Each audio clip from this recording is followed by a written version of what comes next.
প্রশাসনের নির্দেশে ইজতেমা ময়দান খালি করে দিয়েছেন মুসল্লির। আশপাশের ৩ কিলোমিটার এলাকায় এখনও জারি রয়েছে ১৪৪ ধারা।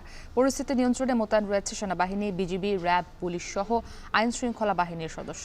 এ বিষয়ে আরও জানাতে সেখান থেকে যুক্ত হয়েছেন ইফতেখার রায়হান।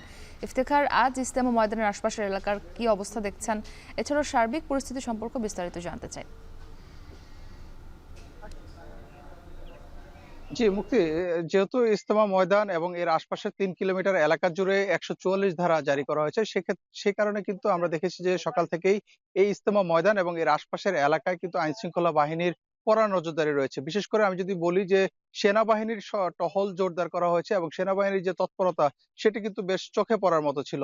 এর পাশাপাশি বিজিবির সদস্যদেরকে আমরা দেখেছি যে সেনাবাহিনীর সাথে দায়িত্ব পালন করতে। পাশাপাশি র্যাব, পুলিশের অসংখ্য সদস্য ইজতেমা ময়দান এবং এর আশপাশের এলাকাগুলোতে কিন্তু মোতায়েন করা হয়েছে। বিশেষ করে ইজতেমা ময়দানের ভেতরের চিত্র যদি জানাই, যেহেতু প্রশাসন পক্ষ থেকে বলা হয়েছিল যে ইজতেমা ময়দানে কোনো পক্ষই যেন না থাকে, অর্থাৎ মুসল্লিরা যেন ইজতেমা ময়দান ছেড়ে দেন। সেক্ষেত্রে কিন্তু গতকালকে থেকেই ইজতেমা ময়দানের যারা অবস্থান করছিলেন, বিশেষ করে মাওলানা সাদপন্থী অনুসারীরা, তারা এই ইজতেমা ময়দান ছেড়ে চলে গেছেন এবং তারা ১ম এ পার্শ্ববর্তী যে কামারপাড়া মার্কাজ সেখানে গিয়ে অবস্থান নেন। পরে সেখান থেকে তারা মাসোয়ারার ভিত্তিতে তাদের নিজ নিজ গন্তব্যে চলে গেছেন।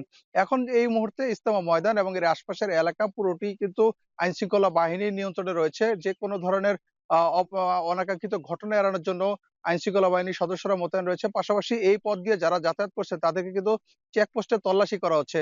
কামারপাড়া সড়কের পাশে যেই এলাকাগুলো রয়েছে, এই এলাকায় যারা স্থায়ী বাসিন্দা শুধুমাত্র তারাই এই এলাকা দিয়ে প্রবেশ করতে পারছেন। তবে বহিরাগত কিংবা এই পথ দিয়ে অন্য কাউকে কিন্তু যাতায়াত করতে দেওয়া হচ্ছে না। কিছুক্ষণ আগে আমাদেরকে পুলিশের ডিসি যিনি রয়েছেন, আ আ গাজীপুর মেট্রোপলিটন পুলিশের, তিনি আমাদের সাথে কথা বলেছিলেন এবং আমরা জানতে চেয়েছিলাম যে যেই ৪ জন নিহত হয়েছেন এই সংঘর্ষে তাদের পরিবারের পক্ষ থেকে কোন ধরনের মামলা হয়েছে কিনা।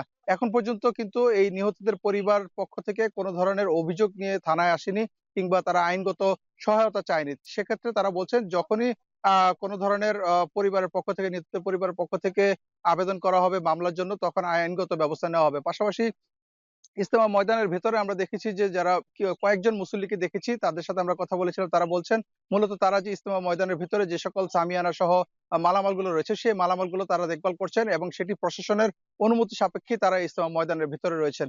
তবে সামগ্রিকভাবে বলা যায় যে ইজতেমা ময়দানের যে গতকালকে যে অনাকাঙ্ক্ষিত ঘটনাটি ঘটেছিল ২ পক্ষের মধ্যে, সেই ঘটনার জেরে কিন্তু এখন যেই পরিস্থিতি তৈরি হয়েছে, এখন মোটামুটি আইনশৃঙ্খলা বাহিনীর তৎপরতা বেশ লক্ষণীয় এবং আইনশৃঙ্খলা বাহিনীর নজরদারির মধ্যে রয়েছে। তো সবকিছু মিলিয়ে এই ছিল আমার কাছে গাজীপুরের টঙ্গীর ইজতেমা ময়দান থেকে সবশেষ তথ্য। টঙ্গীর ইজতেমা ময়দান থেকে আমাদের সঙ্গে যুক্ত ছিলেন সহকর্মী ইফতেখার রায়হান।